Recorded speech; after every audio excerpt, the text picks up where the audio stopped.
Cristina, bine ai venit la Brand Talks, ediția a doua, un proiect în care aducem împreună branduri, antreprenori și echipele lor ca să vorbim despre curajul de a crea experiențe de brand în România. Noi ne-am cunoscut în cadrul proiectului de rebranding. Eu mi-aduc aminte perfect momentul acela. Te rog, înainte să intrăm în conversație, spune-mi două vorbe despre tine. Cine ești? Care e rolul tău în companie? Câteva detalii. În primul rând, mulțumim foarte mult pentru invitație. E o mare onoare și o plăcere să fim la această ediție. Orice discuție, de fiecare dată când ne vedem, e o plăcere și de obicei se lungește și niciodată nu reușim să o ținem în scurt pentru că nasc foarte multe idei. Așa este, confirm. Așa că vin și eu cu emoții în această discuție.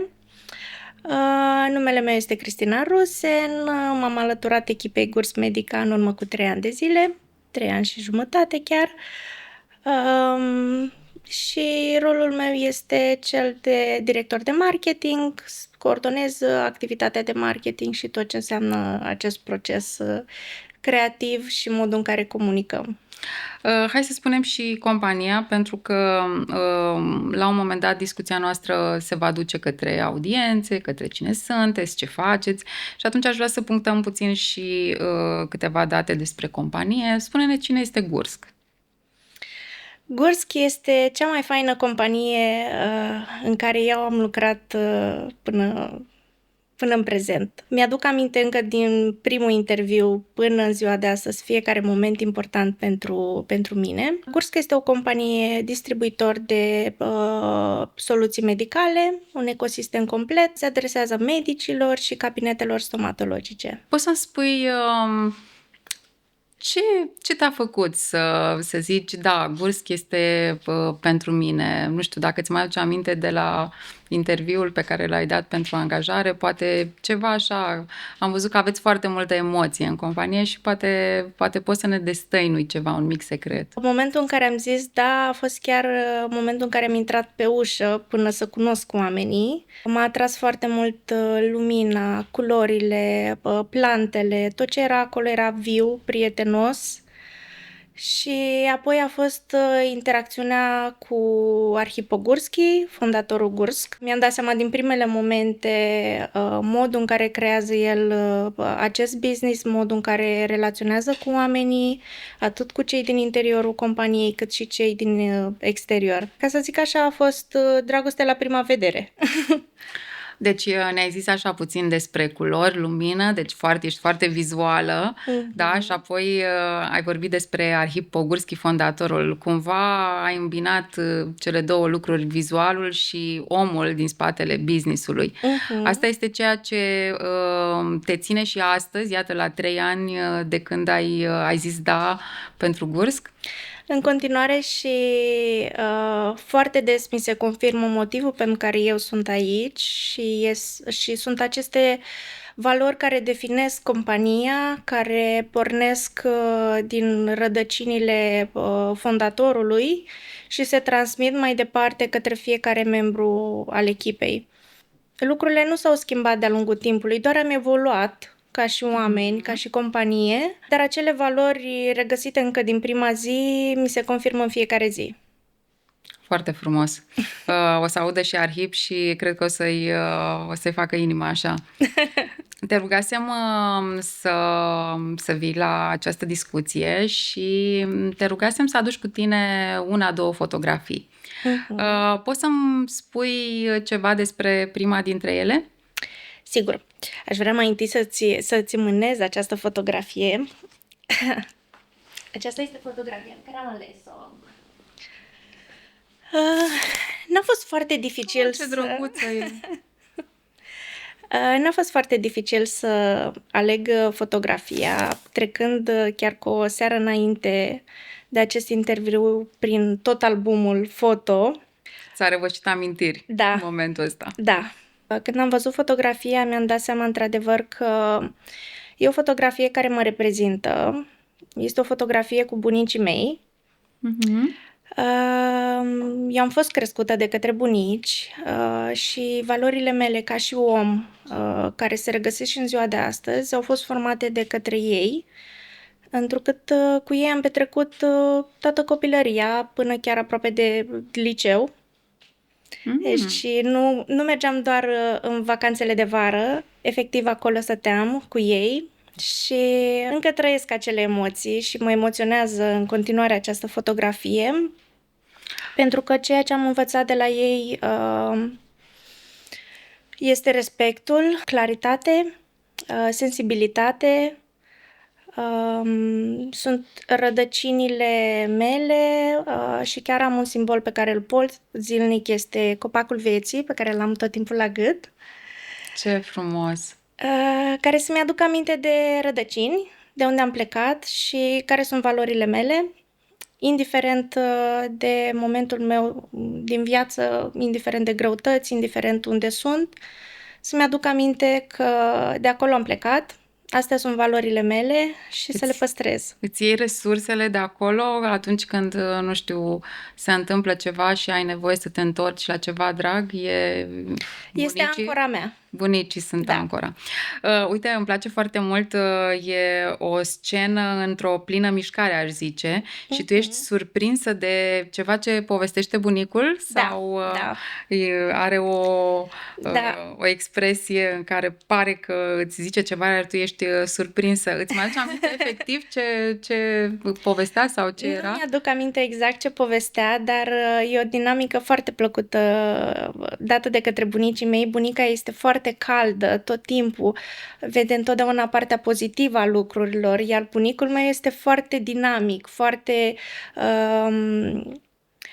tot timpul foarte comunicativ, foarte expresiv și ceea ce regăsesc sunt ambele valori predominante ale lor, atât empatia și bunătatea bunicii, cât și impulsivitatea bunicului, care se regăsește în fiecare moment al zilei în personalitatea mea.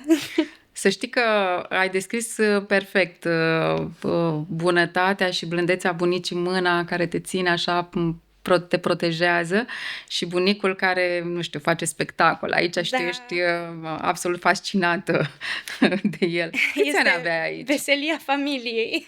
Da? Câți ani aveai? Aveam undeva la 5 ani, 5-6 ani. Da, erai micuță aici. Era camera cea bună a bunicilor sau văd așa puțin din autenticitatea caselor românești, un covor țesut tradițional, nu știu, ce ți-aduce aminte de lucrurile din cameră? Acea cameră este bucătăria de vară, unde ne petreceam foarte mult timp, mai ales în zilele soride. Eram tot timpul în bucătărie, tot timpul bunica gătea, de fiecare dată făcea ceva bun, fie că era ceva dulce pentru noi. La fel, bunicul acolo își petrecea foarte mult timp, are și un atelier în afara acestei bucătării. Casa era locul unde ne retrăgeam seara, dar locul unde petreceam cel mai mult timp era acesta. Și mi-aduc aminte fiecare element de pe perete, fiecare tablou, acel calendar ortodox. Bunica mea este credincioasă, merge la biserică. Chiar, se vede și calendarul, nu-l văzusem. Acum că ai spus, așa e. Ce vreau să zic este că și în zilele noastre, deși am renovat toată bucătăria și multe din elemente nu se mai regăsesc, dar acel calendar, acea icoană veche, este încă acolo. Foarte frumos. Cumva ai punctat lucrurile care ți-au trezit emoție și probabil că nu întâmplător ai venit cu fotografia asta. Poți să-mi spui, te rog, ce parte din copilul de atunci a fost păstrat de tine și zace în tine acum ca om de marketing? Este partea umană, sensibilitatea pe care o am încă de când eram copil. În continuare sunt... aware de tot ce se întâmplă în jurul meu. Îmi place foarte mult să-mi iau toate informațiile și mai ales curiozitatea mea de copil. Țin minte că tot ce avea bunicul meu în curte era demontat de către mine pentru că îmi plăcea să văd cum funcționează. Ce atelier avea bunicul? Ce făcea? Era tâmplar sau... Nu era tâmplar, era o plăcere a lui să facă ceva în fiecare zi. Meșter. Da, tot timpul meșterea Meșterea aceea. ceva prin... Ceva tot timpul. Și nu cred că există obiect în acea curte care să nu fi fost atins, demontat sau stricat în anumite momente. Curiozitatea. Curiozitatea este ceea ce încă mai regăsesc astăzi, în fiecare zi. Sunt curioasă să aflu lucruri noi, sunt curioasă să absorb informații noi, să fiu la curent cu tot ce se întâmplă, să iau toate piesele dintr-un puzzle și să le pun într-o singură imagine.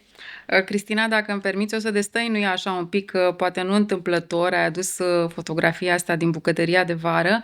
Voi în bucătărie la birou aveți un moment acolo care e plin de emoție. Poți să-mi povestești puțin cum e bucătăria la voi la Gursk? Da, bucătăria companiei chiar este un loc unde noi petrecem timp împreună. Există o tablă care are foarte multe desene pe ea, foarte multe mesaje, care nu se șterg niciodată, doar se adaugă. Și atunci fiecare om din companie își lasă amprenta pe acel loc și este un loc pe care eu îl prezint fiecărui om care vine nou în companie. Este foarte important și Contează. pentru mine și chiar contează.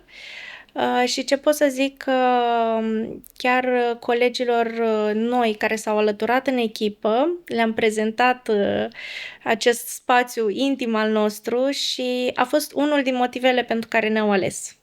Chiar am fost surprinsă când mi-ai povestit cândva la telefon de acest moment și cred că asta e ceva ce vă definește pe voi, emoția și omul, dincolo de omul de business, omul care, iată, face mici conversații în bucătărie. Bunici, în afara Bucureștiului, da? Da, Unde? în Călăraș. În Călăraș, o zonă frumoasă, în sudul țării. Astăzi în București. Cum ai ajuns în București? Odată cu facultatea am ajuns în București, am studiat automatică și calculatoare. Ups! Politehnică. Un om tehnic la marketing. Un om tehnic pentru că îmi plac datele. Îmi place să-mi fac foarte bine temele înainte de a lua o decizie și înainte de a comunica orice fel de aspect. Asta a fost direcția pe care mi-am dorit-o eu. Mama mea își dorea foarte mult să intru în Academia de Poliție, să am acea uniformă. I-ar fi plăcut să mă vadă în uniformă și să fiu în Academie. Fără să știe, eu am aplicat pentru automatică și calculatoare. Fusesem acceptată și în Academie și tot fără să știe am refuzat și mi-am luat loc la cămin în Politehnică. A aflat cu 2 luni înainte. Deci un pic de nebunie așa pentru un om de marketing nu strică. Nu strică și ceea ce definește atunci când vreau ceva, urmăresc acel ceva. Și cum a primit mama vestea? Inițial a fost un șoc, apoi am povestit cu ea, i-am spus de ce îmi doresc asta, ce vreau să fac și m-a susținut. Foarte frumoasă poveste. Bunici, Călăraș, emoția din Călăraș, ulterior la facultate, la automatică și acum la marketing. Pot să confirm că ești foarte organizată. Proiectul nostru a decurs atât de lin, pentru că ai fost tu cea care a ținut acest proiect. Întotdeauna în proiectele de branding avem nevoie de un om foarte organizat și chiar dacă n-ai ajuns la Academia de Poliție, chiar ești foarte organizată.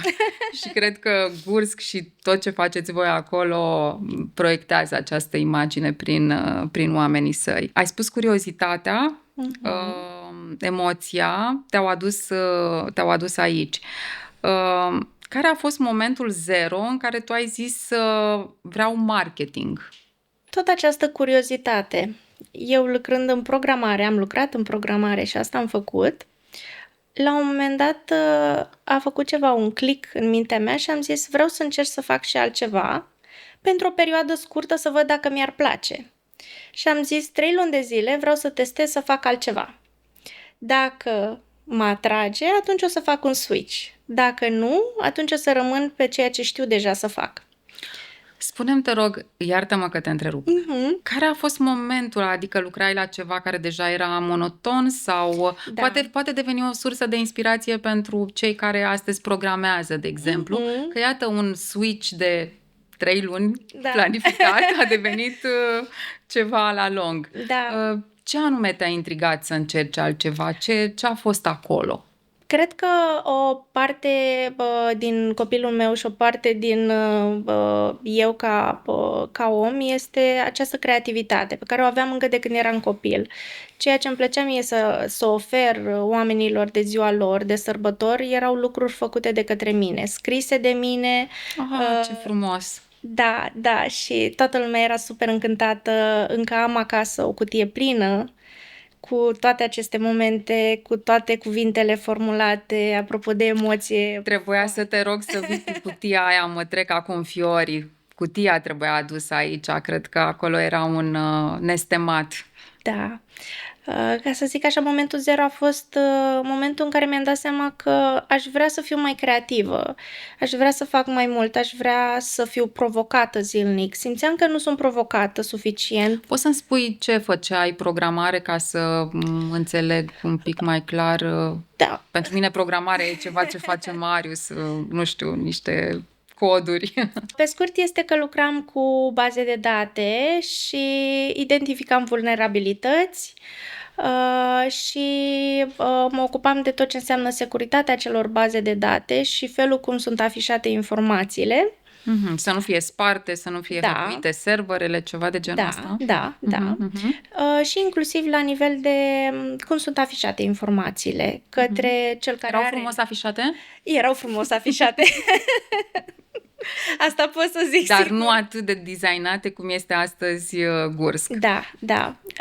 Și aș fi vrut să fie... Erau colorate informațiile? Nu erau. Era alb-negru totul, nu? Da. Ecranele alea negre cu niște cifre și niște litere albe, nu? Ăla e...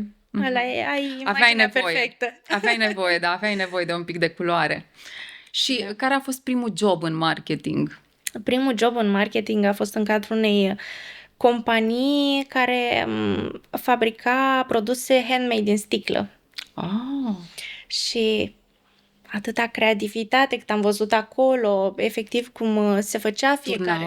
Turnau tot ce înseamnă obiecte decorative, obiecte pe care le folosim în bucătărie, pahare, vaze, tot felul de obiecte decorative. Companie din București. Și acolo am aplicat deci tot un pic de meșteșug. Da. Un pic de creativitate. Da. Multă creativitate, foarte cred, multă creativitate. Îmi plăcea să mă duc în atelierele meșterilor și să mă uit la ei, să văd cum confecționează fiecare obiect. Și jobul tău care era? Să spui povestea, să faci site? Ce făceai la marketing atunci? Era un mix. Făceam și social media, comunicam informații despre companie, despre produse, despre tot ceea ce făceau ei acolo. Cam în ce an era asta? Cred că era cam în 2007. Și mă ocupam inclusiv de website, pentru că făceam programare, am știut și cum să le fac website-ul să fie funcțional. Mă gândeam că te-ai dus în zona aia. Da. Deci, practic, tu ai găsit o intersecție între ceea ce erai tu ca background, în ce te formasei, cu această creativitate pe care ți-ai regăsit-o pe parcurs. Da. Ăsta este un mesaj interesant pentru cei care, poate, la un moment dat, intră într-o rutină și poate au nevoie de, nu știu, un hint, ceva. Iată, pot face un pic de pas în lateral, să zicem, și să învețe altceva. Și curiozitatea asta, cum te-a dus la Gursk? Am un prieten, în continuare, un prieten care lucrează în domeniu și de fiecare dată când ne întâlneam, povestea despre acest domeniu stomatologic și ce se întâmplă acolo, despre oameni. Tot timpul mi-a stârnit curiozitatea și el a lucrat în cadrul companiei acum foarte mulți ani. Când am văzut jobul listat, a fost prima persoană pe care am sunat-o și am întrebat-o cum este compania? Merită să aplic la un job? Merită să merg la un interviu? Povestește-mi un pic despre experiența ta și tot ce, dacă te-ai mai întoarce vreodată. Și ceea ce mi-a povestit m-a atras foarte mult. În continuare a zis, du-te, că o să-ți placă. Îmi place că pe lângă partea asta de automatică ai adus un pic de curiozitate și creativitate și iată, dacă ne ducem în stomatologie, aici e foarte multă știință, precizie, ceva care este bine studiat și care cumva ajută sănătatea noastră. Deci ai încercat să umpli cercul ăsta cu tot felul de experiențe. Ai aflat de la prietenul tău că e o companie de încredere și Și n-am ezitat să aplic. A fost ceea ce m-a dus la interviu. De fapt, el este motivul pentru care eu am ajuns să lucrez în acest domeniu. ce frumos, un prieten. Un prieten, da. Cristina, noi ne-am cunoscut în cadrul proiectului de rebranding și probabil că acest moment de rebranding nu a venit imediat cum ai ajuns tu la Gurs, ci după ceva timp. Cum ai simțit tu sau când a fost momentul în care ai simțit ca om de marketing că este nevoie de un proces de rebranding la Gurs? A fost o perioadă de cunoaștere, un domeniu necunoscut pentru mine. Nu știam încă cu ce se mănâncă, cum comunicăm către partenerii noștri. A fost un moment în care am vrut mai întâi să cunosc mediul, atât intern cât și extern.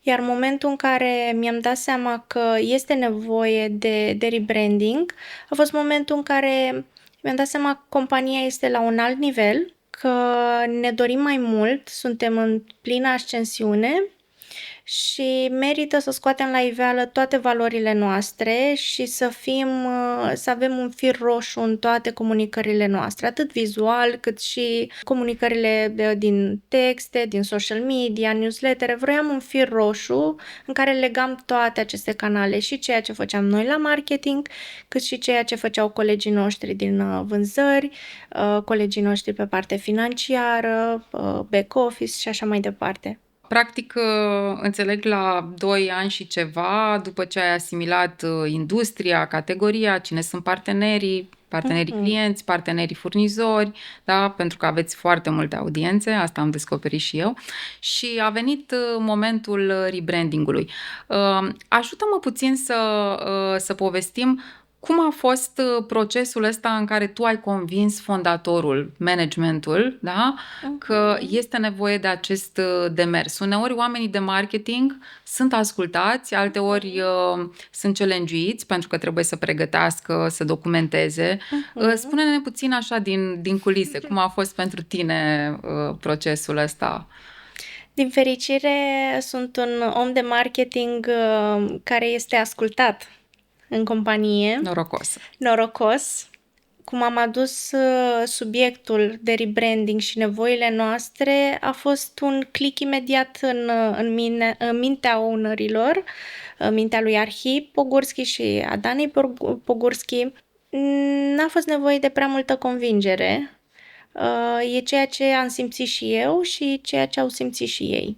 Da, uite, dacă ar fi să dăm un mic sprijin celor care poate simt că nu au curajul, că poate nu vor fi ascultați, dă-le un sfat oamenilor de marketing, cum să abordeze ei. Să zicem că nu își cunosc atât de bine fondatorii sau fondatorii nu sunt chiar atât de deschiși. Ce sfat le-ai da oamenilor de marketing, bineînțeles? Le-aș da sfatul cu siguranță ei au informațiile despre piață, despre ceea ce se întâmplă, care sunt trendurile, să facă o analiză a tot ceea ce se întâmplă în piață, vis-a-vis, inclusiv în comparație cu business-ul în care ei lucrează, și să vadă care este perspectiva în 5, 10 sau 20 de ani în compania în care ei lucrează și cum vor ei să comunice mai departe brandul și compania în care ei activează. Și ulterior, nu știu, să pregătească o prezentare, să facă o discuție informală, cum să procedeze. Mediile antreprenoriale sunt poate puțin mai informale, nu sunt atât de riguroase și atât de stricte precum o corporație. Cum le-ai sugera să deschidă discuția? Cred că depinde acum de la persoană la persoană. Eu, de exemplu, sunt omul care îmi fac foarte bine temele și întotdeauna este susținut de către o prezentare. De ce? Pentru că transmiți vizual ceva. Nu doar ceea ce e în mintea ta, s-ar putea să nu facă click în mintea celui cu care tu povestești. Și atunci poate te ajută o imagine, poate te ajută un font, o culoare, ceva care să transmită mesajul tău mai puternic decât o faci efectiv doar verbal.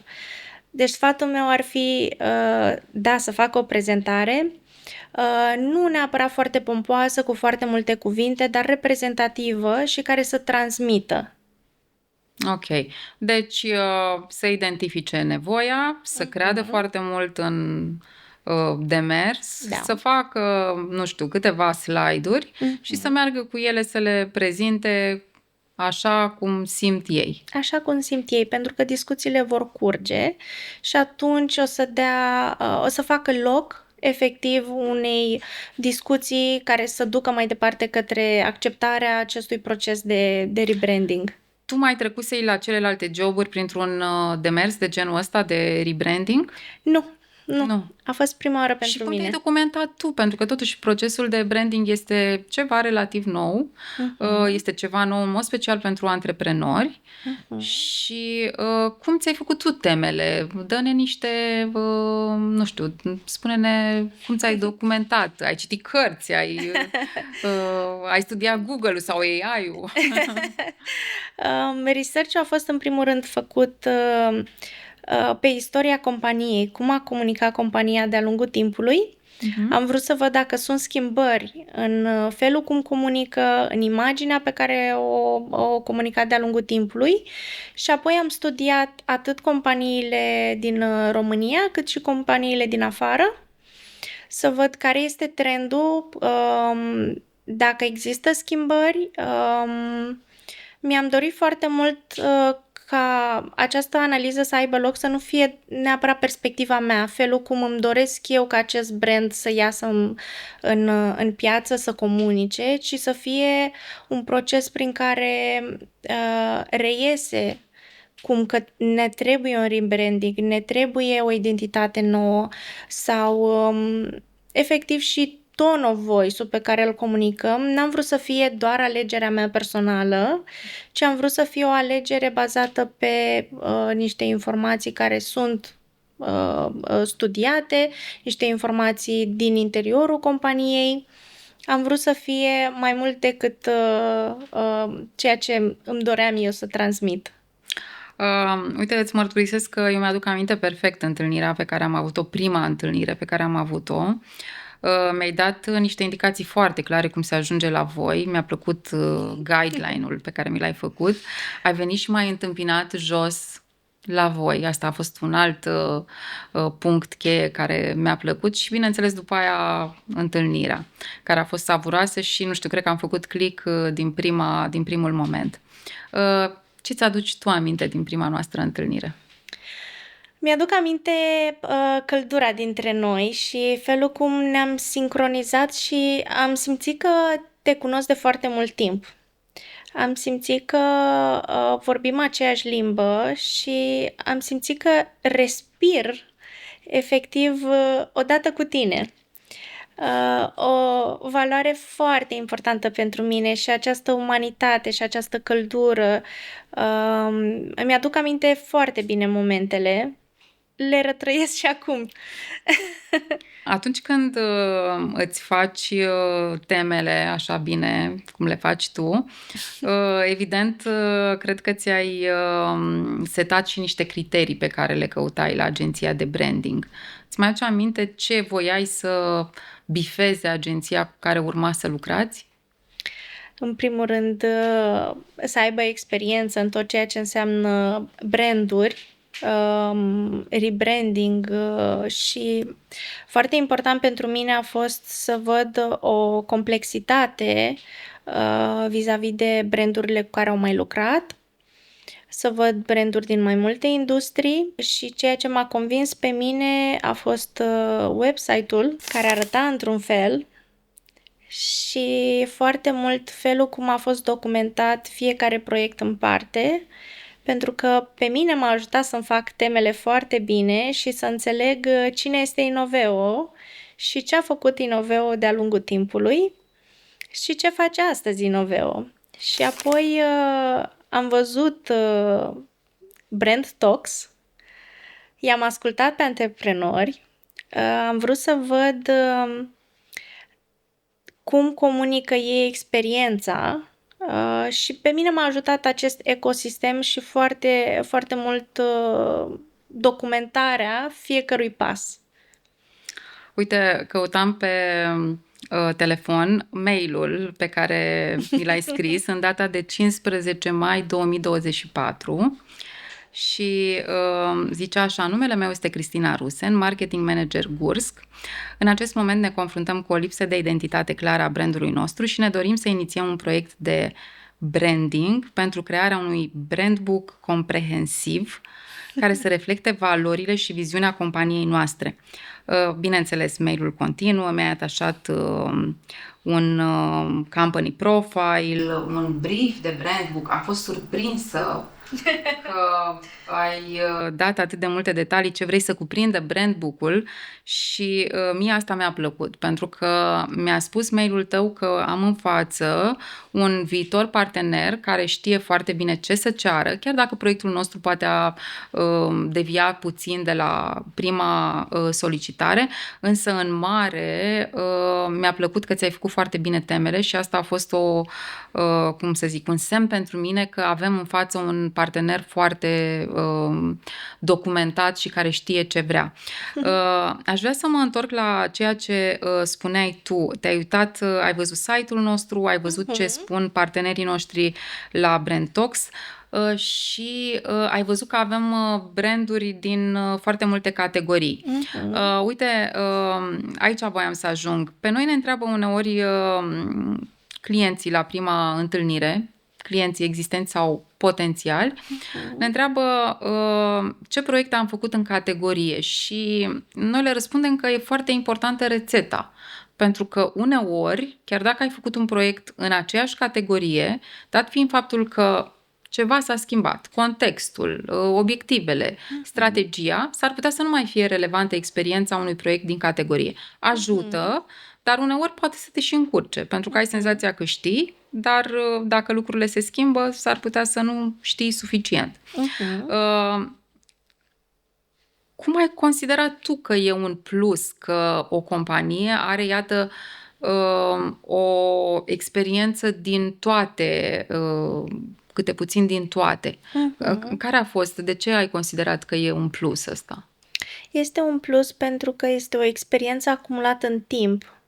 O experiență care a format acest brand, Inoveo, prin fiecare partener, prin fiecare brand, chiar dacă industriile se mai schimbă, informațiile se mai schimbă, sunt lucruri care v-au format pe voi ca oameni cu care ați crescut, care brandurile în sine și ele au crescut și asta a fost important pentru mine și asta am văzut eu, de fapt.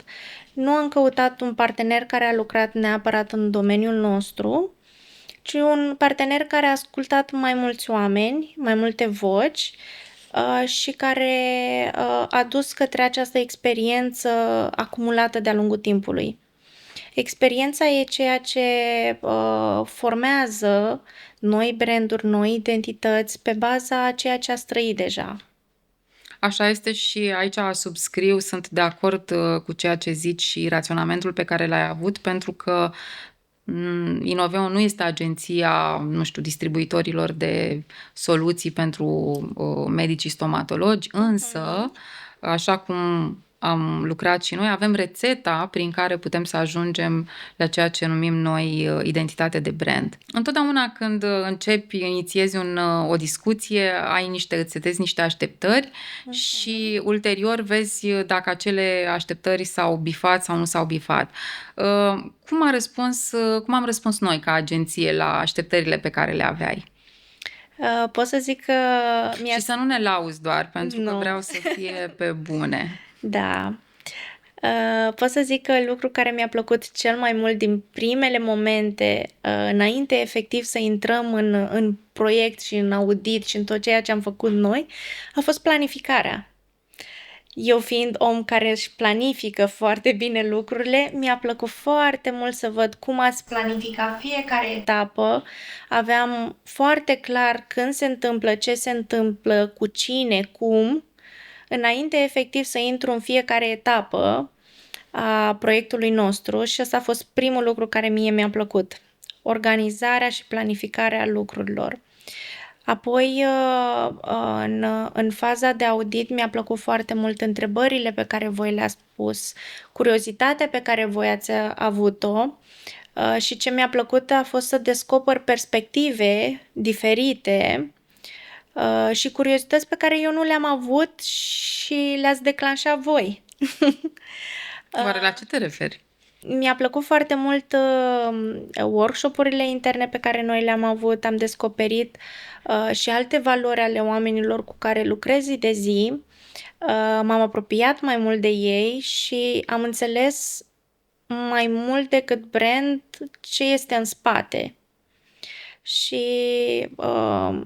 lucrurile care au ieșit la iveală nu sunt niște lucruri polișate, spuse frumos și uite ce drăguți suntem noi acum. Sunt chiar valori regăsite în companie și ăsta e de fapt ajutorul vostru. Voi ați găsit și intern și extern care sunt valorile care ne definesc și pentru mine e o plăcere, efectiv, să simți lucrurile care definesc acele valori și să simți că ești parte din acele valori. Da, uite, concret, Cristina, pentru că antreprenorii, atunci când abordează proiectul de branding, dat fiind faptul că sunt în mijlocul multor activități, uneori au marketing, alteori nu au departament de marketing, confundă uneori partea de branding cu partea de marketing. Și tu, ca om de marketing, totuși ai solicitat proiect de branding, da? Spune-mi puțin cum ar trebui să gândească cineva care începe un demers de genul ăsta, de ce ar trebui făcut prima dată branding-ul și nu mai întâi marketingul. Pentru că aici este cumva, hai să nu-i zicem greșeală, ci să-i zicem graba asta de care sunt mânați antreprenorii să înceapă să comunice în social media, să își facă site. De ce, cum să-i ajutăm să înțeleagă că branding-ul e first și după aia vine și marketing-ul? E foarte, foarte bine spus. Branding-ul este ceva care se naște din interiorul companiei, din valorile companiei, din strategia de business. E foarte important acel audit pe care l-ați făcut voi, în care ați identificat și care sunt nevoile, dar și care este perspectiva de viitor. Și atunci, da, marketingul sunt niște acțiuni și o strategie, dar fără elementul de brand și brandingul nu am avea ce să comunicăm. Exact, cred că asta trebuie să înțeleagă antreprenorul, cel care le face pe toate într-o companie, că atunci când ajungi să comunici ceva, trebuie să știi ce fel de ton să folosești, ce fel de cuvinte să folosești, cum anume să te adresezi. Și toate astea pleacă, iată, din această fundație care se numește brand, care se numește, de fapt, valori. Pentru că, sincer, de foarte multe ori antreprenorii zic, eu nu am nevoie de valori. Eu vreau să fac business, eu vreau să vând. Eu vreau să vând. Lasă-mă cu branding-ul și cu valorile. Da. Dar de ce nu pot comunica fără valorile astea? Când ajungi și faci social media, ce lipsește de fapt? Brandingul, de fapt, este ca un rețetar. alimentar în care ai toate ingredientele și atunci când intri și faci marketing, folosești toate acele ingrediente astfel încât să scoți cel mai bun preparat al tău.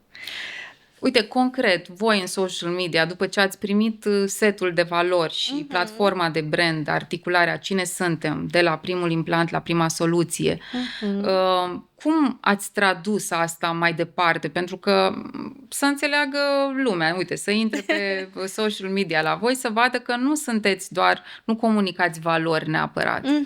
Acum avem o imagine foarte clară despre cum arătăm, o identitate foarte bine creionată pe toate canalele noastre, de la culori, forme, la imagine efectiv și la tone of voice, cum comunicăm.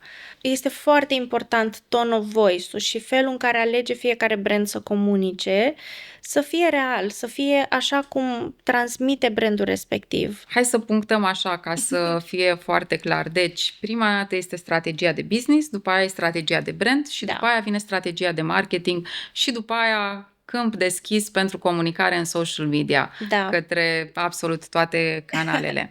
Vreau să trec mai departe pentru că mi-ai amintit un pic de workshop-ul cu voi și cred că am făcut 2 zile de workshop, una după alta. Eu mi-aduc aminte anumite lucruri, tu cu siguranță altele. Mie mi-a plăcut foarte mult cum ați interacționat, cum v-ați sudat în a doua zi și ați, nu știu, parcă gândeați deja în același spirit. Asta pentru că în prima zi a fost pregătirea, așa să zicem, și au fost momente și de dezbatere, pentru că așa sunt anumite exerciții. Au fost momente în care ați ținut, pentru că ați fost în echipe, ați ținut foarte mult la ideile echipei voastre din care erați. Au fost momente pline de emoție. Spune-mi, te rog frumos, care ți s-a părut cea mai grea întrebare din workshop? N-aș zice că a fost o întrebare grea. Tot ceea ce s-a petrecut acolo mi-a plăcut. Aș face-o din nou, aș retrăi acele momente. Ce mi-a plăcut foarte mult a fost să văd cum lucrează oamenii împreună și cum justifică fiecare alegere pe care ei o fac și ce face click în mintea fiecăruia. A fost un moment în care noi ne-am cunoscut mai mult decât cum o facem de zi cu zi, de la lucruri simple, de la culori, de la forme, animale, arhitecturi. Înțelegem ce trăiește fiecare om atunci când vede o imagine și asta mie mi-a plăcut cel mai mult. Și următorul, bineînțeles, este momentul de final, când am făcut acel timeline cu momente definitorii ale fiecărui membru din companie. El a fost un moment în care s-a plâns pe bune și v-ați mulțumit unul altuia și a fost așa un moment, exercițiu pe care noi de fapt l-am făcut ad hoc. Am simțit atunci că aia e energia de care avem nevoie. Dar, Cristina, pentru că mulți nu știu cine participă la astfel de workshop-uri, spune-ne cine a fost în workshop-ul vostru, cine a participat din echipa voastră? Întreaga companie, de la fiecare om care pune o cărămidă în succesul companiei din interior, fiecare om a avut un cuvânt de spus, fiecare om a avut un rol și are un rol în cadrul companiei și atunci tot ceea ce am format noi acolo a fost cărămidă cu cărămidă cu fiecare membru al echipei până ne-am aliniat complet pe aceeași frecvență. A fost, mi-aduc aminte, cred că cel mai lung exercițiu a fost atunci când trebuia să faceți viitorul comun, unde fiecare echipă ținea de cartonașul lui și a fost așa foarte... am simțit competiția atunci, pentru că la un moment dat, pe parcursul lucrului cu voi, s-au sudat niște mici echipe și ați fost foarte acerbi până ați înțeles că de fapt e vorba de viitorul Gursk și că toți trebuie să trageți în aceeași direcție și atunci v-ați relaxat puțin și ați ascultat argumentele. Până atunci ați fost așa cum sunteți probabil în vânzări. Da, suntem foarte competitivi. Am văzut asta și am simțit-o pe propria mea piele, dar în același timp am văzut că odată cu intervenția noastră, când am explicat cum ar trebui gândit exercițiul, v-ați modelat imediat și asta îmi place foarte mult la echipa voastră, că imediat vă adaptați, sunteți foarte agile, așa aș zice. Și am lucrat foarte ușor cu voi. Ai zis de momentul emoționant din timeline. Ce ai descoperit tu sau pe cine ai descoperit într-un mod plăcut în acel exercițiu? A fost și o descoperire, dar și o reconfirmare a fiecărui membru din cadrul echipei că suntem mai mult decât o echipă, suntem oameni care trăim valori comune și ceea ce am descoperit este susținerea care are loc fără să știm de ea pentru fiecare individ. Susținere dată de către owneri, către membrii ai echipei când au nevoie. Sunt lucruri neștiute care se întâmplă și atunci s-au simțit și au fost într-adevăr foarte multe emoții. Și mi-a plăcut foarte mult că s-au lăsat deschiși și au fost momente de vulnerabilitate, dar până la urmă cred că asta leagă foarte mult și sudează ceea ce se întâmplă într-o companie și ăla a fost, cred că, momentul în care noi am zis, da, cred că sunteți o familie mai degrabă decât o echipă. Știți că am tot dezbătut subiectul ăsta pe parcursul ambelor zile și v-am adus și perspectiva de business și ce zic cărțile de business despre familie sau echipă și nu v-am convins, ați rămas familie pentru că emoția la voi este mult mai puternică. După aceste workshop-uri, înțeleg că ăsta a fost momentul în care ți-a plăcut. Spune-mi după aia cum s-a desfășurat, poate nu atât de detaliat, dar ca să înțeleagă cineva care poate nu a trecut printr-un proces de branding, să înțeleagă care sunt pașii următori. În urma workshopurilor, că au fost 2 workshopuri, au reieșit foarte multe informații și foarte multe dorințe și foarte multe perspective de viitor. Un următor pas și încă un lucru care mie îmi place este acel Prioritix pe care îl folosesc și în ziua de astăzi, Dochița. Mă bucur. În care am pus toate acele acțiuni, toate acele lucruri care au ieșit în urma workshopului. Prioritix-ul, pentru cei care nu știu, este un exercițiu care ne ajută cumva să aducem claritate și din mulțimea de acționabile care reies în urma unui demers de identificare a ce putem să facem pentru diverse audiențe, încercăm să aducem claritate și nu tăiem noi agenția de pe listă, ci o facem împreună cu voi. Cumva generăm și pregătim puțin buy-in-ul, pentru că uneori toată lumea vine cu multe idei și uneori se pot simți, ideea mea a fost foarte bună, dar n-a fost luată. Și atunci luăm în calcul bugetul versus impactul și așa ajungem mă bucur că folosești instrumentele pe care le-am... Chiar săptămâna trecută am făcut un nou Prioritix. Super. Și un alt lucru pe care l-am învățat este să folosesc acele post-it-uri pentru a fi ușor de a muta dintr-o parte în alta în funcție de cum cântăresc acțiunile versus rezultat și efort și tot ce înseamnă buget. O idee foarte bună pe care eu încă o folosesc. Mă bucur foarte mult și chiar te felicit că folosești, pentru că până la urmă ăsta e rolul nostru, să dăm cumva niște tool-uri pe care voi ulterior să le folosiți la lung.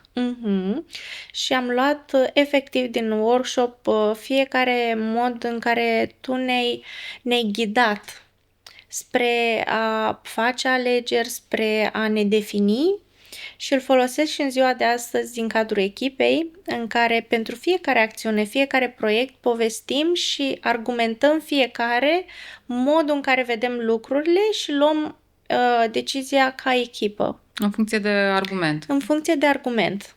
Foarte frumos. Deci am făcut partea de analiză și audit, am făcut workshop-urile, am venit cu arhitectura de brand, pentru că aveți un pic mai multe branduri decât am crezut noi inițial. După care am intrat în partea de explorări creative, am venit cu 2-3 rute creative, ați ales, am mai făcut niște fine-tuning-uri, după care am făcut partea de materiale de offline și online, basic-ul și ulterior cred că brand book-ul. Brand website și apoi brand și avem un brand book acolo de la Vârsc.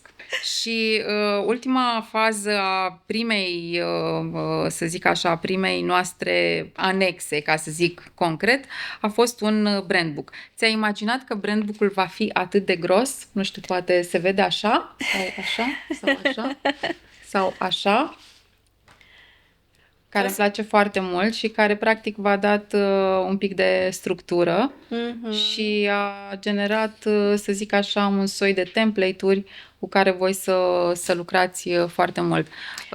Cum a fost când ați primit brandbook-ul? Eu mi-aduc aminte și momentul când l-am primit, a fost chiar de la tine. Da, Și mi-aduc aminte foarte bine la lansarea momentul. internă, La lansarea care a fost internă. exact înainte de Moș Nicolae. Da, a fost cel mai frumos cadou al meu pe care l-am primit vreodată. Da, am văzut că ai fost plină de emoție și cred că nici n-ai putut să zici ceva pentru că N-am ți-a putut să tremurat articulez vocea. nimic pentru că a fost total neașteptat și n-am știut cum să reacționez. Eram plină de emoții și nu mă așteptam. De fapt, asta a fost, nu mă așteptam. A fost o bucurie foarte mare. Adică în tu suflet. credeai, de ce nu te așteptai? Că era în anexă, nu credeai că o să-l primești fizic sau... Nu mă așteptam la acel moment. Sunt mai multe elemente care leagă Am înțeles. momentele definitorii. Este brandbook-ul pe care l-am văzut fizic, a luat naștere, e fizic, îl am în mâinile mele și trec prin fiecare pagină. Sunt și mai old school. Da, îmi plac și lucrurile digitale, dar l-am văzut fizic. Cum a Tu luat chiar nu naștere. ești old school. Permite-mi, te rog, să spun asta numai cu Google Drive, mai înnebunit cu foldere. Bine, totul foarte organizat, dar chiar ești un om al lucrurilor digitale. Și totuși, când ai văzut materialul fizic, ăla a fost momentul care te-a emoționat foarte tare. A fost munca ta. Momentul care m-a emoționat foarte tare, dar a fost și o conștientizare a lucrurilor ce vor lua naștere vizual deja. Da. A fost momentul în care acum ne apucăm de treabă. Da. Din nou. Deci ăla este practic și finalul proiectului, dar pe de altă parte și începutul, începutul a ceea ce urmează să se vadă. Și apoi, scuză-mă că te rog. a fost și speech-ul lui Arhip din cadrul acestui moment, care Nu mai aduc aminte, spune. a fost un speech în care și pentru el a fost un moment definitoriu pentru această comunicare internă. Uite ce a reieșit la ceea ce am muncit cu toții. Așa e, pentru că toți ați muncit la asta. Exact. Noi doar am articulat, am împachetat, n-am făcut mare lucru. Da, nu consider că a fost munca mea, e o muncă de echipă și tot ceea ce s-a format este, cum ziceam, cărămită de la fiecare om din companie și a fost momentul în care l-am văzut emoționat și pe Arhip. N-a fost doar emoția pe care eu am simțit-o, a fost și emoția lui Arhip și am simțit tot. Și mai am ceva aici. Am niște cuvinte scrise de voi care sunt foarte frumoase. Nu știu dacă tu îți mai aduci aminte de acest material, câteva cadre din workshop, unde v-am rugat să scrieți 2-3 vorbe. Tot la lansare am făcut acest moment și ne-ați scris niște cuvinte foarte frumoase. Poți să-mi spui ce ai scris tu? Da. Nu există un cuvânt ce ar putea exprima întreaga experiență și emoție trăită alături de voi. Sunteți the best. Emoție, compasiune, performanță. Mulțumim! Auzi, acum, ascultându-te, mi se pare că suntem la pauza publicitară unde zicem produsul meu este cel mai frumos, mai deștept, mai devreme acasă. Cum să facem să aducem un pic de credibilitate, că o să zică lumea că este totul citim de pe prompter și că totul e regizat aici. Zine și ceva ce, nu știu, ți s-a părut că nu a funcționat și totuși am dres-o pe parcurs. Nu mi-aduc aminte de vreun moment care a mers așa cum nu ar fi trebuit. Mie mi se pare că totul a fost atât de bine planificat. Deci în continuare pauză publicitară. Dar îi sfătuiesc să aibă o conversație cu tine. Orice fel de conversație cu tine. telefonic, dar mai mult decât telefonic, doar să se întâlnească cu tine și își vor da seama că nu este un moment publicitar acesta. Își vor da seama de cum ești tu ca om și cum formezi acest brand Și care este munca colegilor mei, pentru că ei sunt practic cei care duc greul. Eu sunt doar așa, fac niște triplu tulup și dar ei sunt cei care duc greul acolo și un greu frumos în esență, pentru că ei chiar dezvoltă frumos. Dar uite că ziceam, ultima etapă a fost manualul de brand, însă după aia noi am mai făcut câteva colaborări, am făcut site-ul împreună care nu era prins pentru că nu știam ce vrem, am mai făcut partea de design pentru Implanto Days și cred că am mai făcut ceva, dar nu mi aduc aminte, știu că avem vreo 6 anexe dacă nu mă înșel. Și nu ne oprim aici. Și nu ne oprim aici. Spunem totuși tot acest demers, aceste colaborări care în esență se vede un brand book. Dar cum v-au ajutat concret pe tine, omul de marketing? Zi-mi concret, ce ți-a adus? Ceva care să dea tangibilitate omului de marketing sau antreprenorului. Avem acum acel fir roșu care leagă fiecare acțiune, fiecare canal de comunicare. Este o voce unitară care comunică, indiferent că este online, că este offline, că este colegul care vorbește la telefon cu un partener. Avem aceeași voce și suntem unitari. Deci, practic, tu zici că atunci când luați decizia să faceți ceva sau în activitatea voastră zilnică, aveți deja o idee foarte clară despre cine sunteți, cu ce ton vorbiți, cum anume vă îmbrăcați, mă refer aici la identitatea vizuală, și inclusiv folosiți asta probabil și în briefurile către agențiile de social media, de, nu știu, toate agențiile cu care lucrați, nu? Da. A reieșit după acest manual de branding un guideline de marketing cu ce trebuie comunicat, ce nu trebuie comunicat. Corect, și cum facem. Avem toate aceste instrumente în așa fel încât să ne ghideze, să evoluăm așa cum ne dorim. Pentru că este doar începutul. E doar începutul, dar pe parcurs noi am mai avut așa câte o conversație telefonică, doar să vedem ce facem. Uneori, alteori, poate chiar cu treabă ne-am sunat. Timpul ăsta nu ne prea lasă să ne sunăm cât vrem. Dar mi-ai povestit, mi-ai dat așa câteodată câte o pastiluță care mi-a umplut sufletul de bucurie, câteva lucruri pe care le-ai primit ca feedback de la colegii tăi, de la partenerii tăi. Spune-ne și nouă niște mici secrete așa care se întâmplă în echipă după rebranding. Aș vrea să te surprind și să zic ceva ce nu ți-am zis până acum. Sper să zi-mi că îmi plac surprizele. Săptămâna trecută chiar am fost la Iași într-o vizită și am participat la un eveniment. Un eveniment de expoziție unde am interacționat cu medici, cu partenerii noștri. Și chiar am abordat subiectul de brand, de felul cum arată standul nostru, de cum arată logo-ul nostru, culorile, felul cum transmitem informația și pot să zic că avem cel mai fain feedback. Și e atât de emoționant să primești aceste recunoașteri din partea partenerilor și să-ți dai seama că ceea ce ai vrut tu să transmiți se și vede și se și simte, este incredibil. Și ceea ce mi-a transmis un partener și mi-a rămas în minte este că voi sunteți singurii și ați ales cel mai bine culorile, fontul, tot, să fiți umani și exact asta vă reprezintă. Fără să-i zic ceea ce vreau eu de fapt să transmit prin toată imaginea, prin tot ceea ce suntem noi, prin prezența noastră, el a articulat aceste cuvinte pe care noi asta de fapt vrem să transmitem. Și a fost incredibil și ne-a transmis că ceea ce se vede este fiecare om din companie care transmite aceste valori. Și asta a fost un alt plus pe care l-a transmis. Și dacă ar fi să o iau de la zero, n-aș face nimic diferit, să zic așa. Acum îmi adun recompensele.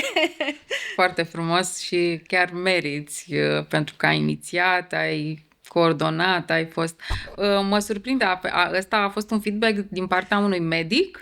Din partea unui medic partener, da. Da, pentru că medicii sunt foarte focusați pe procesul medical, pe fenomenul în sine de îmbunătățire a sănătății și mă bucur că, uite, vine un astfel de feedback. O să ne-l punem și noi acolo pe site, la laude, să continuăm pauza publicitară și în online, știi?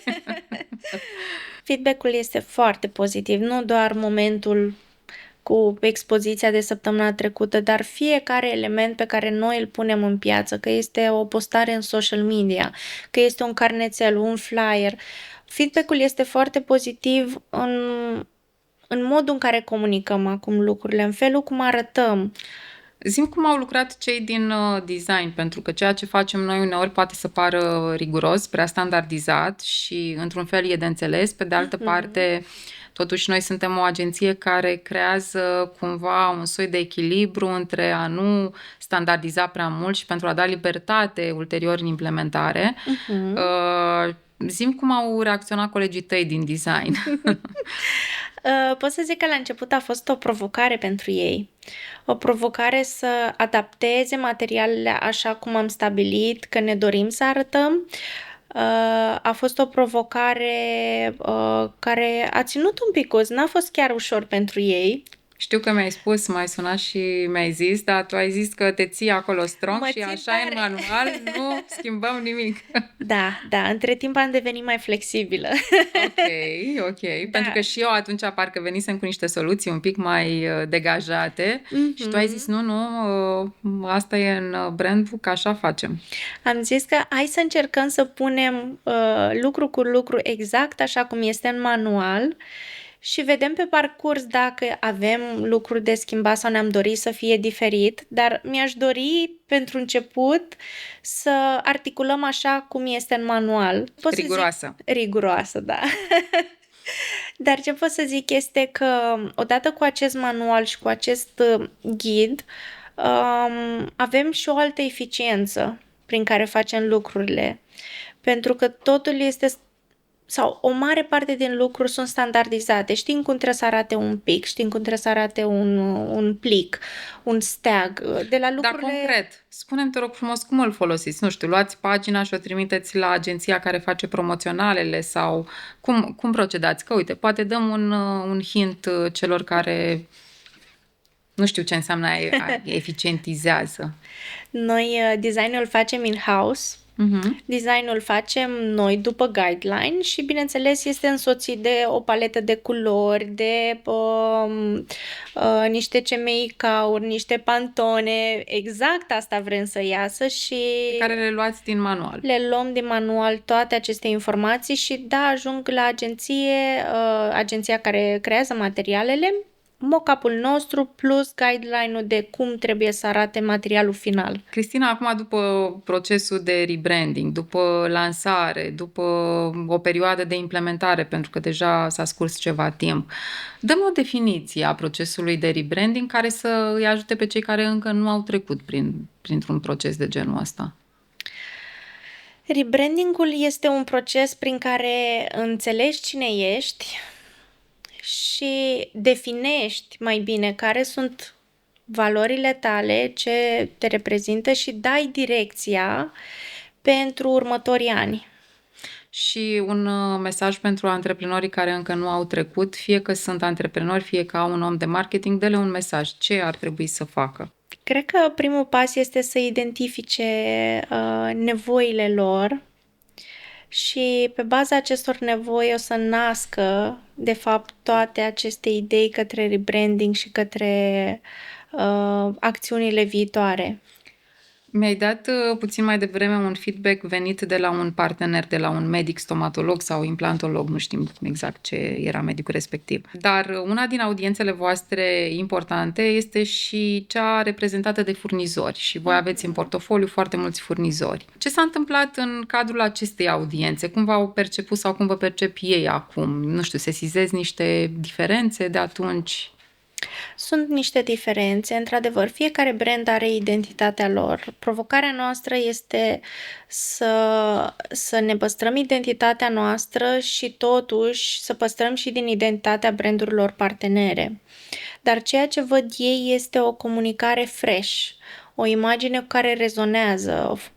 O parte din partenerii noștri chiar ne-au zis că vor să colaboreze cu noi mai îndeaproape, ca noi să le creăm materialele finale pe care ei să le folosească. Și feedback-ul este pozitiv. Se vede că ne-am pus amprenta și suntem mult mai vizibili. Ăsta e un alt lucru pozitiv, faptul că ne-am crescut vizibilitatea doar pentru că dintr-o masă aglomerată în care toți comunicăm, toți, indiferent de brand, noi am ales să comunicăm altfel, uman. Familia și umanitatea, oamenii din spatele business-ului, definiția voastră, dacă ar fi să spun ceva despre Gursk. Cristina, dacă Inoveo ar fi un animal, ce animal ar fi? Ai acolo niște cartonașe și poate Să te mă ajută. inspir. Poate te ajută, da, poate te ajută. Ne inspirăm. Mi-aduce aminte de workshop-urile noastre și de momentele în care a trebuit să identificăm ce animal suntem noi. A fost... Dacă ni s-a părut provocator să găsim animalul prezentului, animalul viitorului a fost și mai provocator. A fost. Sunt atât de multe variante. Doar că eu am deja în minte. Păi, caută-l atunci. Îl Am găsești? în minte.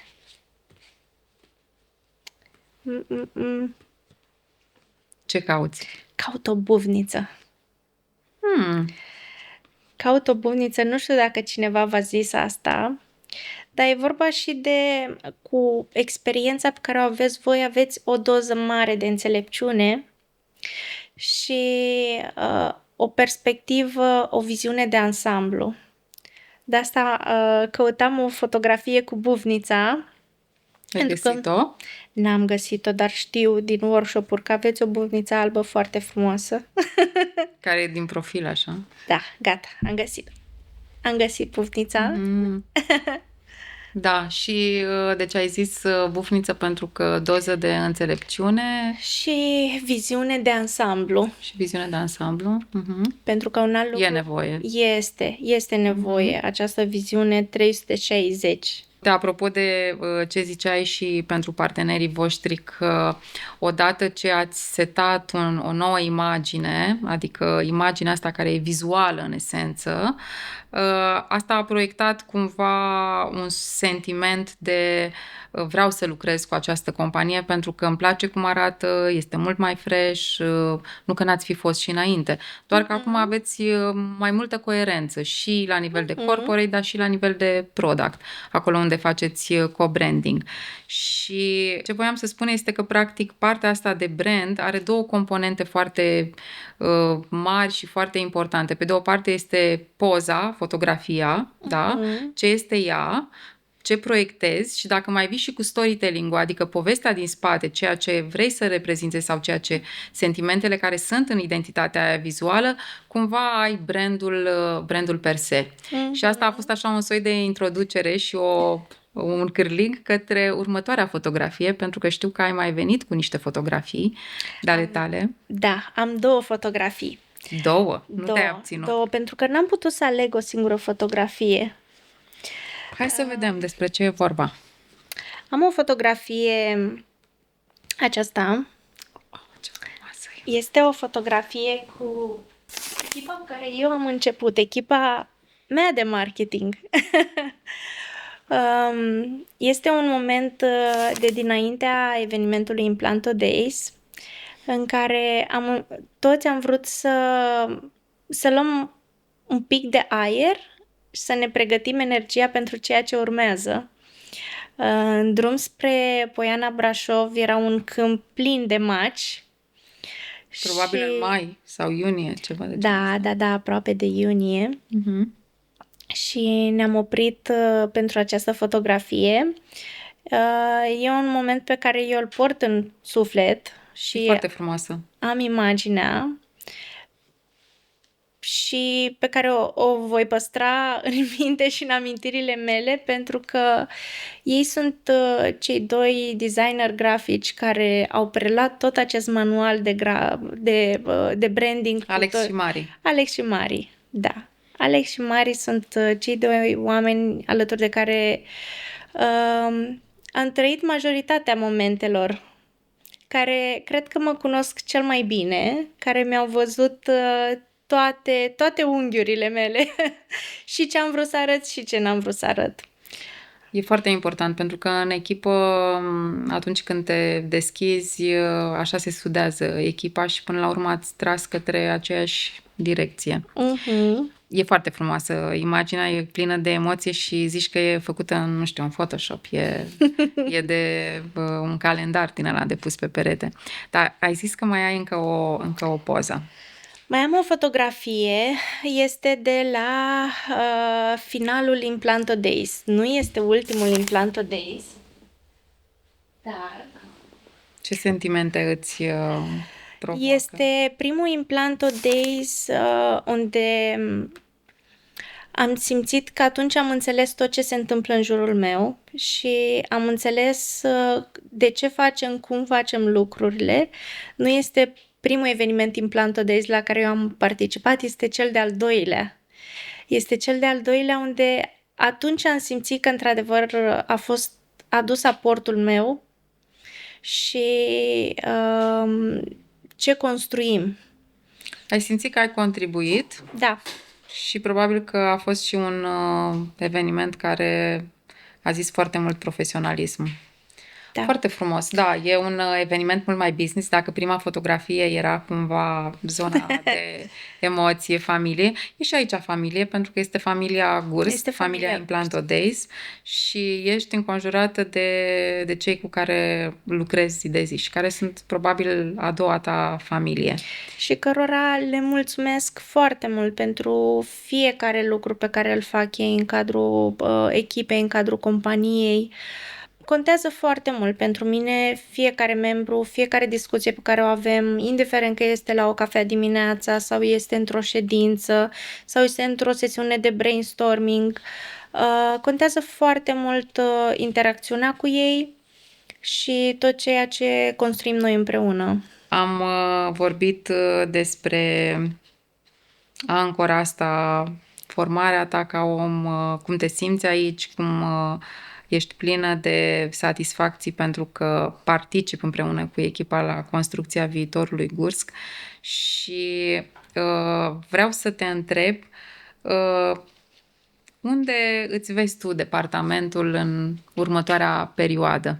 Noi suntem deja într-o plină expansiune și în plină formare și sudare a unui format nou de departament, iar viziunea este de a deveni internaționali, nu doar departamentul nostru, dar întreaga companie.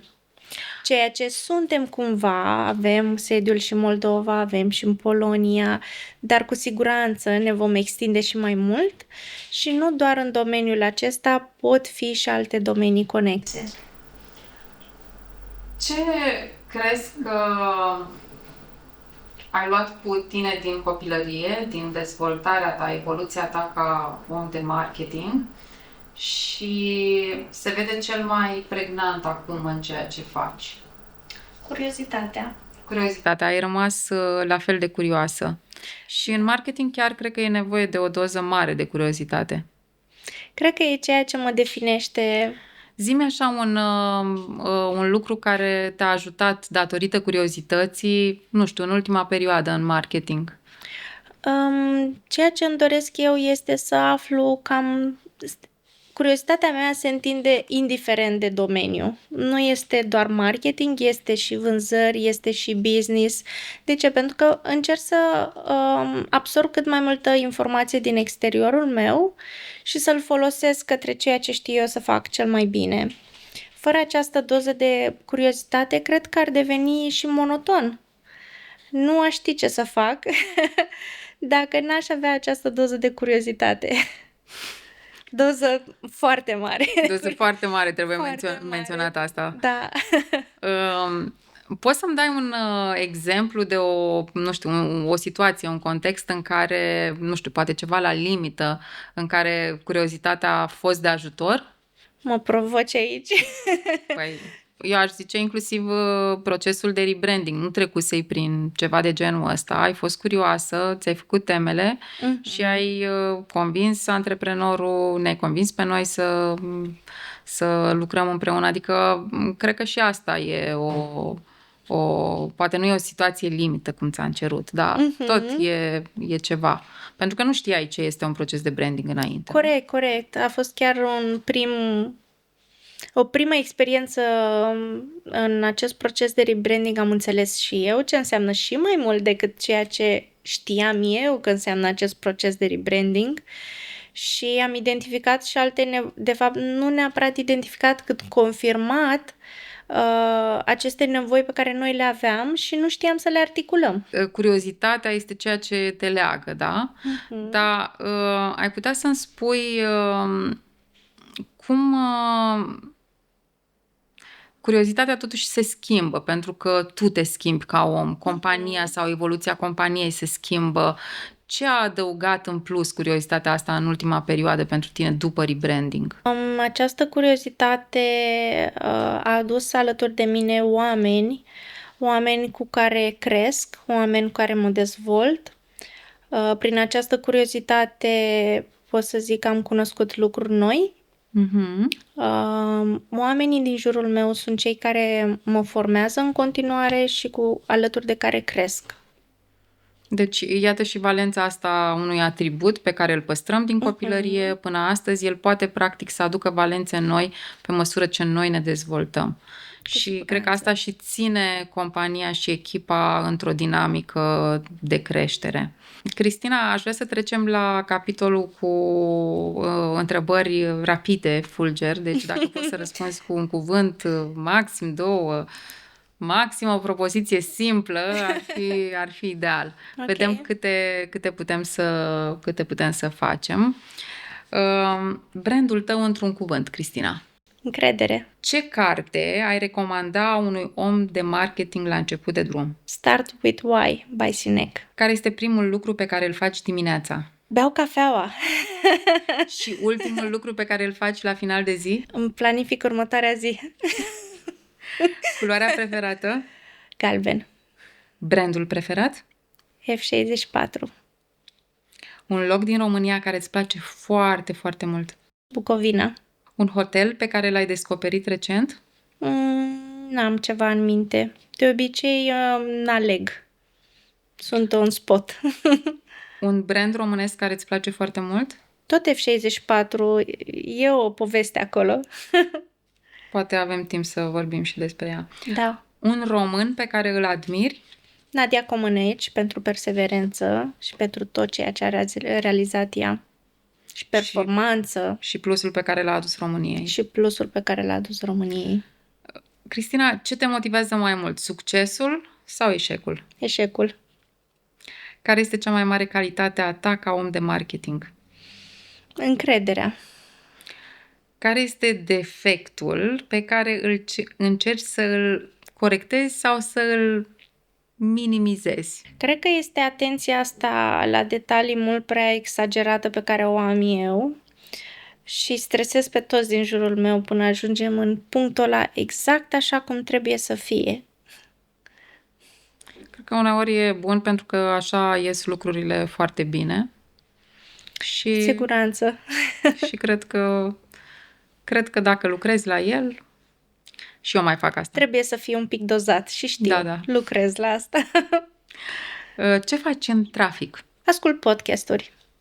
Ultimul podcast pe care l-ai ascultat? Mind Architect ascult acum. Mhm. Cum îl cheamă pe colegul tău de bancă din clasa 1? Nu mi-aduc aminte. Deci, ții legătura cu el? Nu, probabil. Nu. Mhm. Cum o cheamă pe învățătoarea ta? Doamna Zizi Cristea. Ce nume, Zizi Cristea. Ce profesor ți-a marcat dezvoltarea? Aș putea să zic că este cel din liceu. Ce preda? Matematică. Matematică? Și Matematică. cum te-a influențat? Prin empatia pe care o avea el în modul în care explica niște date foarte tehnice, foarte fixe. Tu ai făcut real, bănuiesc. Da. Mhm. El era uman. Vezi că ți-au plăcut tot timpul chestiile astea care aveau o doză de emoție, de umanitate. Cred că asta m-a format încă din copilărie și le trăiesc cu mine. Deci ți-a plăcut cum explica ceva care era foarte științific. Da, și modul uman prin care explica toate lucrurile științifice. Mhm. Dacă nu făceai marketing, dacă nu erai în marketing, ce ai fi făcut? Unde ai fi fost? În ce departament te-ai fi văzut? Probabil aș fi fost în zona de date. Programare? Da. Programare, analiză de date, analist de date. Cui ai vrea să spui mulțumesc acum? Pentru ceea ce sunt astăzi și evoluția pe care am avut-o și evoluția foarte rapidă pe care am avut-o în ultima perioadă, mulțumesc pentru fiecare membru al echipei și foarte mulțumesc pentru Arhip și Dana, care m-au înțeles în toate momentele mele dificile și care m-au lăsat să mă dezvolt și care au fost acolo alături în fiecare moment. Mare lucru. Ce ai adus în marketing de la bunica ta? Emoție. Și de la bunicul tău? Voce. Și dramatizare. Mi-a plăcut Da. poza spectaculoasă. Pe cine ai ajutat ultima dată cu ceva? La mine nu există nu. Nu există nu. Nu există nu. Eu nu știu să zic nu. Uite, ăsta poate fi un challenge. Chiar este un challenge. Nu știu să zic nu. Dar dă-mi așa, ieri sau alaltăieri, ceva pe cine. Pot să zic în dimineața asta te rog. al meu partener. Așa. El este cel cu care m-am văzut dimineața. Bineînțeles că el a fost prima interacțiune. Corect. Cu ce l-ai ajutat? Cu pregătirea unui Excel. Tu ești bună și la Excel, Cristina. Da. Mi-aduc aminte ce Excel-uri frumoase ne trimiteai organizate pe coloane, culori. Mi-aduc aminte și acum partenerii în portofoliu aveau câte o culoare, desemnați toți, chiar culoarea brandului, dacă se putea. Ce-ți aduce ție bucurie? Momentele cu familia, cu prietenii. Asta mi-aduce mie Ce înseamnă lux pentru tine? liniște. Când te-ai simțit foarte mândră? Când am avut acest manual de rebranding, știu, pare moment publicitar, dar vă zic că nu este.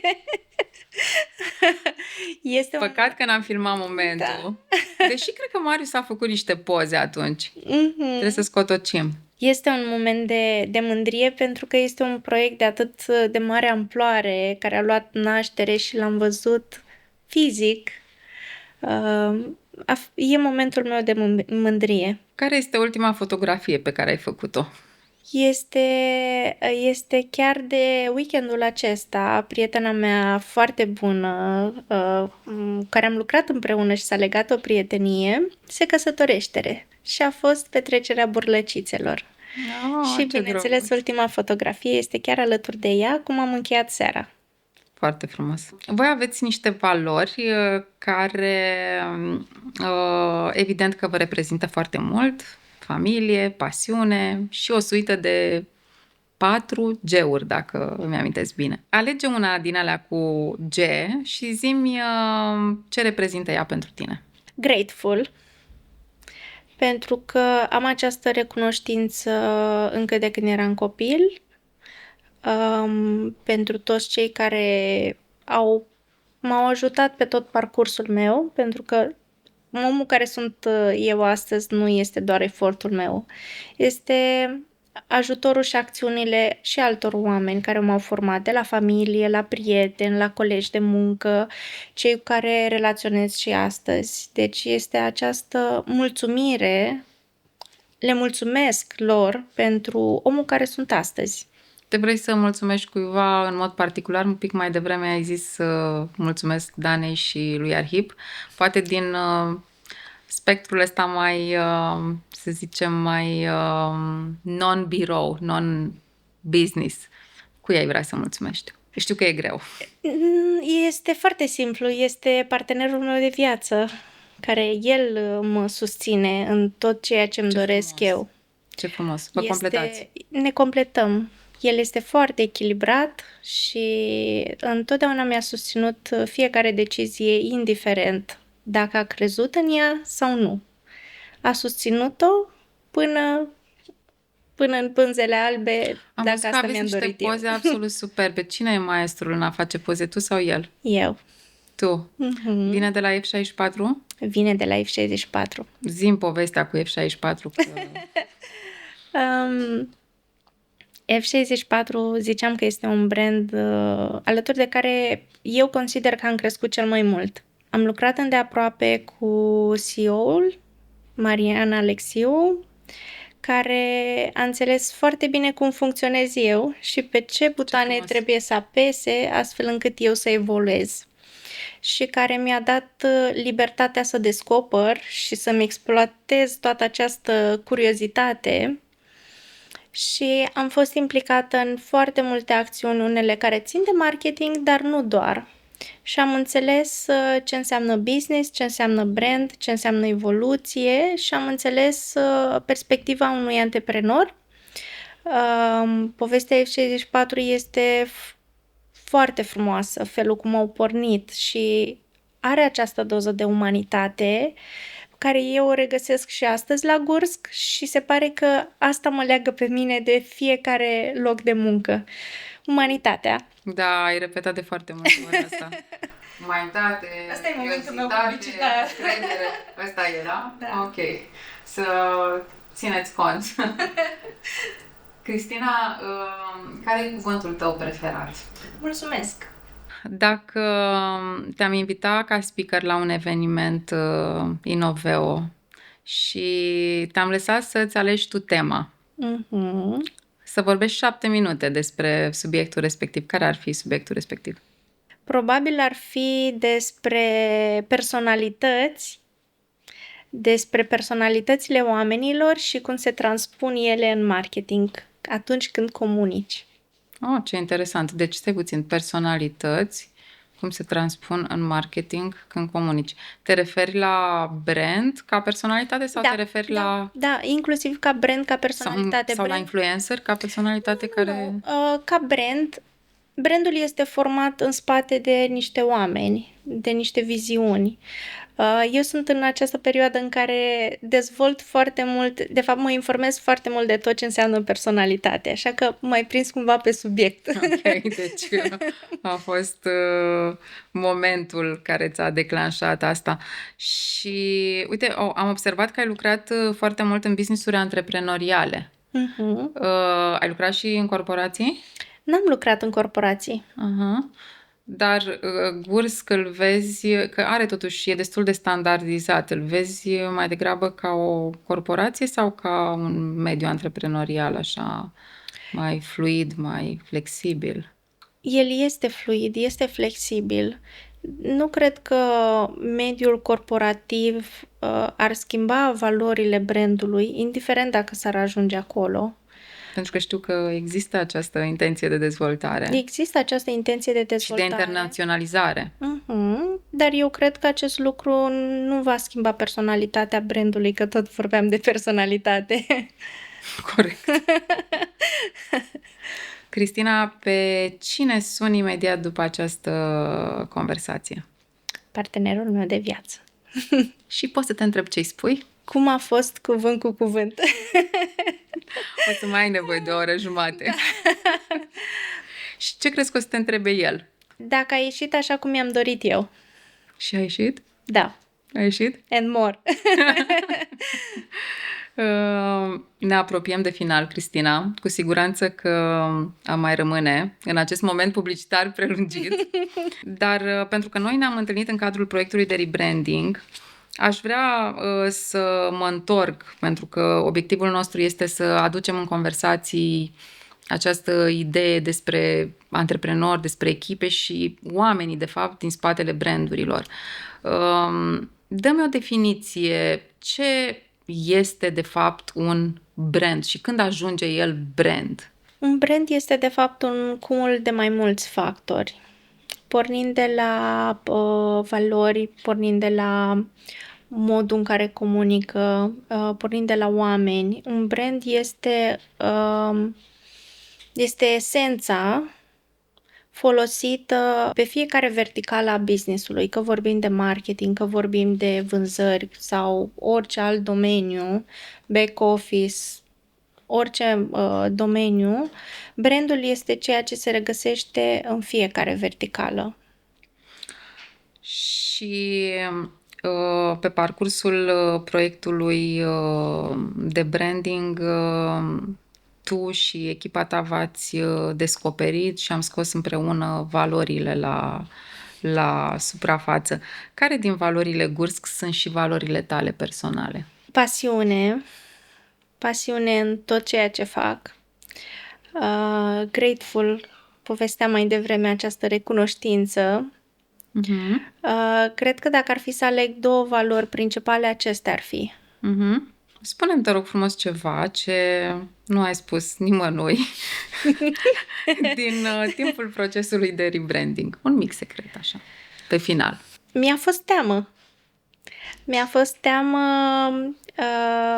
cu fiecare pas vis-a-vis de ce o să iasă la final, pentru că n-am mai trecut prin acest proces și foarte multă presiune am pus-o pe voi să ne ghidați și să ne spuneți ce pași trebuie urmați și am avut o doză de teamă că poate nu sunt eu pregătită să vă susțin pe voi și să vă dau informațiile de care aveți nevoie și atunci m-am bazat pe impulsivitatea mea și pe consecvența pe care o am și am mers pe acest drum cu o mică doză de teamă. Cred că doza de teamă e dată de fapt de necunoscut, dat fiind faptul că ai spus că nu ai trecut printr-un proces de rebranding și atunci e cumva de înțeles. Dar să știi că uneori doza asta de teamă, de ce o să se întâmple, cred că creează emoție și aia este de fapt ceea ce se ține minte, în esență. Dar ce trebuie să știți este că am trecut peste această teamă destul de repede. Când? Când am văzut planificarea. Organizarea. Din tine a zis... E ce trebuie. Hai că e bine. Da. De ce crezi că organizarea, planificarea ajută? Care e ideea? Nu știu, ai mai avut de-a face cu alte agenții care nu aveau ceva de genul ăsta și nu prea știai ce cumperi? Sau care e faza cu organizarea asta, cu planificarea? Cred că este o aglomerare de agenții, oameni de marketing, oameni creativi. Fiecare funcționează după un anume mod. Eu, de exemplu, funcționez într-un mod organizat și îmi doream un partener care este cel puțin la fel de organizat ca mine pentru a ne planifica fiecare acțiune, pentru a lua în considerare că este acest proces de rebranding și tot ce înseamnă rebrandingul, dar mai sunt și alte acțiuni care se întâmplă în background și toate trebuie să funcționeze împreună. Și atunci o planificare riguroasă contează foarte mult pentru că nu ne oprim când facem rebranding, ci se mai adaugă încă o acțiune care va aduce valoare și care are nevoie de foarte multă atenție și de foarte multă perseverență și a contat foarte mult sincronizarea întregului proces. Da, chiar mi-amintesc că a fost destul de bine, v-ați mișcat voi, de fapt, foarte bine, pentru că fiind un proces de consultanță, depinzi de foarte multe informații de la client, iar la tine, să știi că te dau exemplu, asta n-am spus-o, cred, dar te dau exemplu de foarte multe ori când facem un proces de branding și zic, uite, pentru că avem nevoie de un project manager, ne trebuie chestia asta și de asta ne trebuie un om. Da. Mă bucur să aud Ai asta. fost de toate, și project manager, și organizator, și nu știu ce mai fost. Ne-ai ajutat cu tot, și cu interviuri, și cu workshop-uri. Cred că am mai stat de vorbă, să continuăm pauza asta publicitară, dar eu zic să mai refacem experiența asta ceva, așa, la 2 ani, la 1 an, 2 ani după ce faceți, ca să putem vedea niște rezultate concrete, pentru că procesul de rebranding, evident, aduce aspecte calitative, în mod general, nu neapărat cantitative. Cantitativele sunt la marketing. De asta se aruncă toată lumea spre marketing, că acolo vede clar niște like-uri, niște engagement, niște conversii imediate. Branding-ul e ala lung. Dar ne apropiem. Îți mulțumesc tare mult, Cristina, pentru conversație. A fost și despre branduri, a fost și despre tine, a fost și despre echipă și despre ceea ce faci. În esență, cred că noi ne-am atins așa obiectivul, pentru că am zis Brand Talks ediția a doua este o conversație despre branduri, antreprenori și echipele sale și, de fapt, despre curajul lor de a face lucruri mărețe în România. A fost o conversație despre oameni, despre omul Cristina Rusen, omul de marketing, pentru că brandurile se fac pentru oameni. Iar Innoveo pune accent pe oamenii din spatele brandurilor și așa alege să facă business. Aș vrea de asemenea să închei cu metafora că o fotografie fără poveste este doar o parte din experiență, așa cum și o poveste fără suport vizual este tot doar o parte din ea. Și așa sunt și brandurile. Au nevoie de ambele, și de poveste, dar și de imagine pentru a crea atracțiune și pentru a da o reprezentare foarte clară a audiențelor lor. Altfel, totul rămâne o operă deschisă, cum zicea Umberto Eco. Foarte frumos, Dochița. Mulțumesc foarte mult, Cristina. Mai rămâi un moment. Cristina, avem aici o ramă care are 2 fețe. Da. Și rama asta vreau să o folosești pentru una din pozele pe care îți trezesc amintiri și către tine să spui povestea, iar către ceilalți să pui poza sau viceversa. Vezi cum va reacționa. Mulțumesc frumos, Dăcuța, de fiecare dată. Surprinzi! Da, este practic metafora acestei conversații. Fotografia fără poveste este doar o parte din poveste. Povestea fără fotografie e la fel doar o parte. Dar împreună își spun, de fapt, adevărata emoție. Îți mulțumesc tare mult, Cristina! Mulțumesc tare mult, Dochița! Mulțumesc tare mult pentru tot!